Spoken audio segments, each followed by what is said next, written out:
प्रिय विद्यार्थियों, आज हम अध्याय 9 जिसमें 2 कविताएं दी गई है। प्रथम कविता है कल और आज।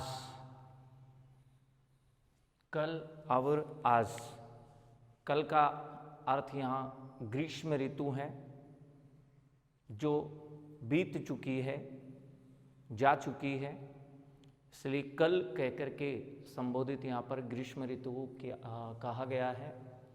और आज का तात्पर्य यहाँ वर्षा ऋतु से लगाया गया है जो अब प्रारंभ हो गई है।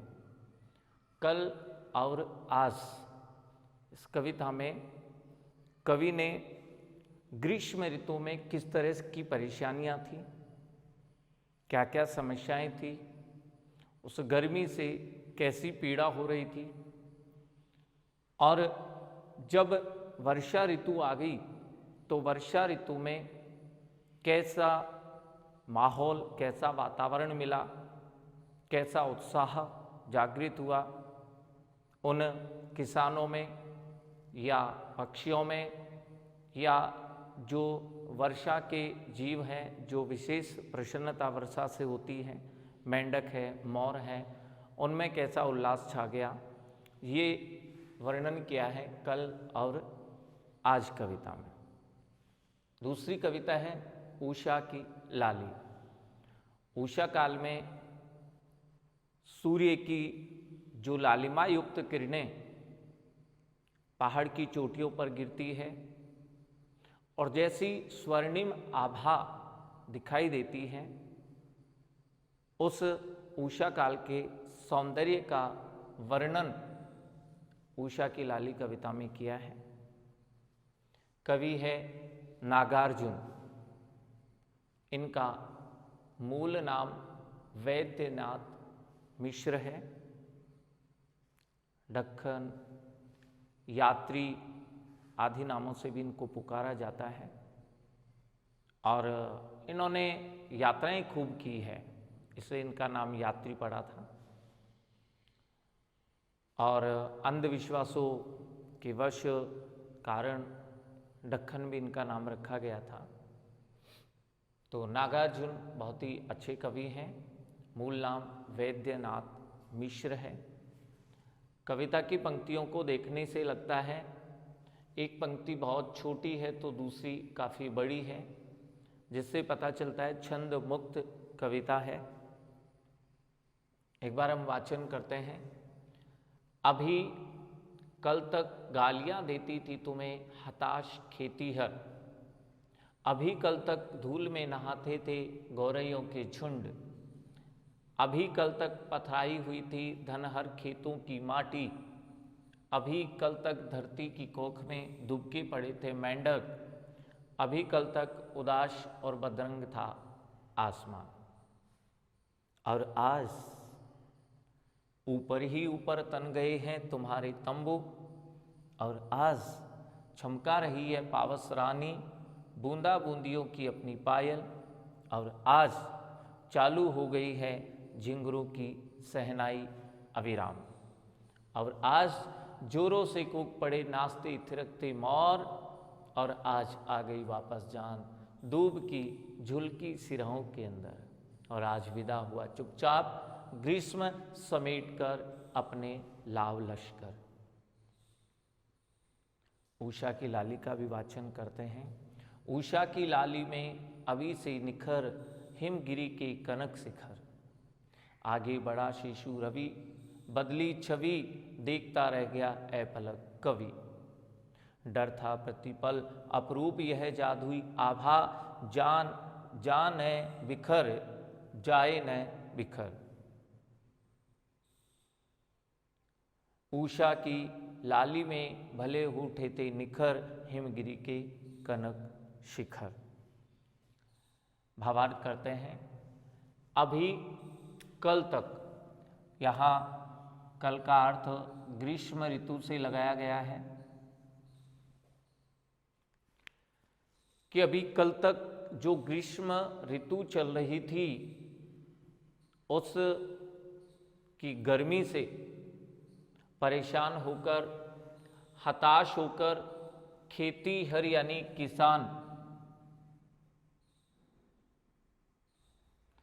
किसान तुम्हें गालियां देते थे।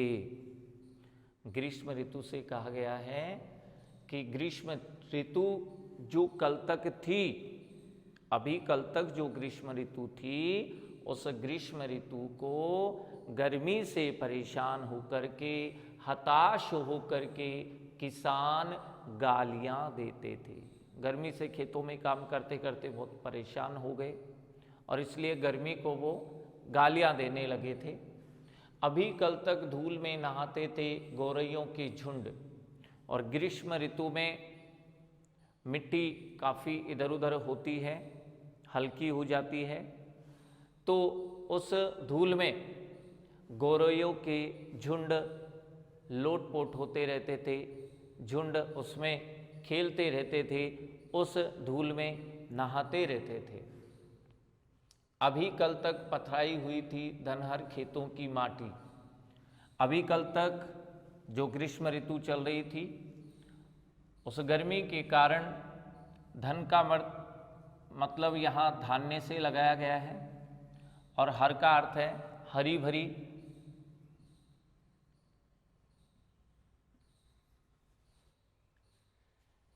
जो खेत धान्य से भरे हुए थे और हरे भरे थे, ऐसे खेतों की मिट्टी भी पथराई हुई थी, अर्थात पत्थर के समान कठोर हो गई थी। जो खेत हमें धान्य देते हैं, अनाज प्रदान करते हैं, और जो खेत हरे भरे बने रहते हैं, ऐसे खेतों की मिट्टी भी गर्मी के कारण पथराई यानी पत्थर जैसी हो गई, पत्थर जैसी कठोर हो गई थी। अभी कल तक धरती की कोख में डूबके पड़े थे मेंढक, और अभी कल तक ग्रीष्म ऋतु होने के कारण धरती की कोख में मेंढक डूबके पड़े थे। जब बहुत तेज़ गर्मी होती है तो मिट्टी के अंदर जाकर मेंढक रहने लगते हैं। तो मेंढकों के लिए कहा गया है कि वे मेंढक धरती की कोख में डूबके पड़े थे, छिपे हुए थे, सो रहे थे। अभी कल तक उदास और बदरंग था आसमान। उदास का अर्थ है रिक्त। अभी कल तक आसमान भी बिल्कुल रिक्त था, कोई बादल उसमें नजर नहीं आ रहे थे, और बदरंग जो तूफान चल रहे थे, उनकी जो धूल उड़ रही थी, उस धूल के कारण वे आसमान बदरंग भी दिखाई दे रहा था। बादलों से आसमान रिक्त था, और जो गर्मी में तूफान चल रहे थे, धूल भरी आंधियाँ चल रही थी, उनकी वजह से आसमान बदरंग था। ये ग्रीष्म ऋतु का वर्णन किया गया है। और आज का अर्थ यहाँ वर्षा ऋतु से लगाएंगे। और आज जब वर्षा ऋतु शुरू हो गई है, ऊपर ही ऊपर तन गए तुम्हारे तंबू। यहाँ तंबू बादलों को कहा गया है कि अब आकाश में ऊपर तंबुओं की तरह बहुत सारे बादल उमड़ आए हैं, तन गए हैं। जैसे तंबू लगा देते हैं, टेंट लगा देते हैं, ठीक उसी प्रकार अब वर्षा ऋतु आते ही आकाश में ऊपर बादल ही बादल उमड़ आए हैं। और आज चमका रही है पावस रानी। पावस कहते हैं वर्षा को। यहाँ वर्षा की तुलना एक रानी से की गई है, जिसकी तुलना जिससे करते हैं इनके बीच में कोई शब्द या शब्दांश नहीं होता, वहाँ रूपक अलंकार होता है। तो यहाँ पर रूपक अलंकार है। वर्षा रूपी रानी भी अपने बूंदा बूंदियों यानी बूंदों की पायल छमका रही है। जैसे रानी के पैरों में पायल होती है और रानी के चलने पर वो पायल की मधुर धुन बजती है, ऐसे ही आज वर्षा रानी ने भी बूंदे बरसाना अर्थात बारिश शुरू कर दी है और बारिश की बूंदे भी पायल के समान बहुत ही मधुर लग रही है, मधुर ध्वनि कर रही है। और आज चालू हो गई है झिंगुरों की सहनाई अविराम। झिंगुर ये वर्षा में छोटे कीट होते हैं, अविराम यानी लगातार। और जैसे ही वर्षा प्रारंभ हो गई, वर्षा के प्रारंभ होते ही झिंगुरों की लगातार सहनाई भी शुरू हो गई है, अर्थात झिंगुरों की आवाज भी अब लगातार सुनाई देने लगी है। और आज जोरों से कूक पड़े नाचते थिरकते मोर। और जैसे ही आज वर्षा शुरू हुई है, मोर भी अब नाचने लगे हैं और कूक पड़े हैं, जोर जोर से वो कूक भी रहे हैं, बोल भी रहे हैं, अपनी आवाज़ें करने लगे हैं। और आज आ गई वापस जान दूब की झुलसी सिराओं के अंदर। और जो गर्मी से दूब की सिराएं जो नोक थी, आगे का भाग था, वो झुलस गए थे। अब जैसे ही वर्षा प्रारंभ हुई है तो दूब की झुलसी हुई शिराओं में भी अब वापस जान आ गई है। अब वे बढ़ने लगी हैं और दूब भी हरी भरी हो गई है। और आज विदा हुआ चुपचाप ग्रीष्म, और ग्रीष्म गर्मी आज विदा हो गई है। जैसे ही वर्षा शुरू हुई, गर्मी की विदाई हो गई है, समेटकर अपने लाव लश्कर, लाव लश्कर यानी सामान। और जो ग्रीष्म के पास सामान था, उस सामान को समेट करके ग्रीष्म ऋतु आज विदा हो गई है। यहाँ पूछा जा सकता है, प्रश्न बन सकता है कि ग्रीष्म ऋतु का सामान कौन सा है। तो ग्रीष्म ऋतु के सामान के लिए कहेंगे, एक तो जो प्रचंड गर्मी होती है, इसके अलावा जो आंधी तूफान चलते हैं, जमीन खेतों की मिट्टी जो पत्थर जैसी हो जाती है, इन सब की समाप्ति हो चुकी है। ये सब ग्रीष्म का सामान है। तो इन सब को समेट करके जैसे ही वर्षा ऋतु आज शुरू हुई, ये ग्रीष्म ऋतु की विदाई चुपचाप हो गई है। अब कविता है हमारी उषा की लाली। उषा का सौंदर्य कैसा है वो बताया गया है। उषा की लाली में अभी से निखर हिमगिरी के कनक शिखर। यहाँ निखर का अर्थ निखरना, सुंदर हो जाना। हिमगिरी यानी हिमालय की चोटियां, शिखर। उषा की लाली, जैसे ही सूर्योदय हुआ तो उषा की लाली से हिमालय के शिखर निखर गए हैं, बहुत सुंदर लगने लगे हैं। और कनक यानी स्वर्ण, सोना।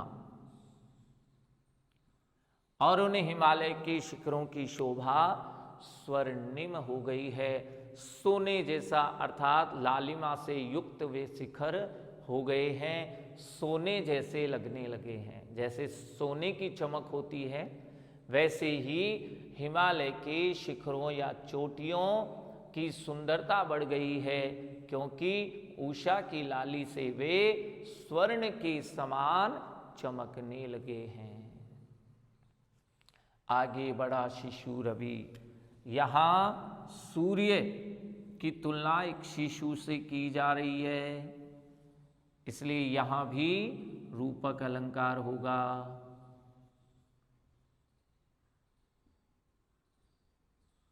रूपक अलंकार होगा। उस सूर्य रूपी शिशु से बदली छवि, अब सुंदरता बदल गई है, देखता रह गया ऐपलक कवि। और इतना सूर्य उदय होने के बाद जैसे ही आभा, जैसे ही चमक, जैसे ही सुंदरता बढ़ी है, उस सुंदरता को देखकर कवि भी अपलक लगातार उसे देखने लगा है। कवि भी अपलक देखता रह गया, लगातार उस सुंदरता को देखने लग गया। उषा की लालिमा युक्त किरणों से हिमालय के शिखर बहुत ही सुंदर हो गए हैं। स्वर्ण के समान वे शिखर चमकने लग गए हैं। उस सूर्य रूपी शिशु के उदय होने से अब आभा, छवि, सुंदरता बढ़ गई है और उस उषा काल की सुंदरता को देखकर कवि भी अपलक हो गया है, अर्थात लगातार उस उषा के सौंदर्य को देख रहा है। डर था, अब कवि को भी डर था। प्रतिपल अपरूप यह जादुई आभा, अपरूप यानी बदरंग, कुरूप। अब कवि को यह डर है कि ये जादुई जो आभा है, आभा यानी चमक, जो उषा काल की ये जादुई चमक है, कहीं ये बिखर न जाए, कहीं ये समाप्त नहीं हो जाए और कहीं ये बदरंग नहीं हो जाए। ऐसा सोचने पर वह कवि भी डरा हुआ था। कवि को डर था कि ये उषा काल की जो आभा है, जो जादुई चमक है, कहीं ये समाप्त नहीं हो जाए, कहीं ये बदरंग या कुरूप नहीं हो जाए।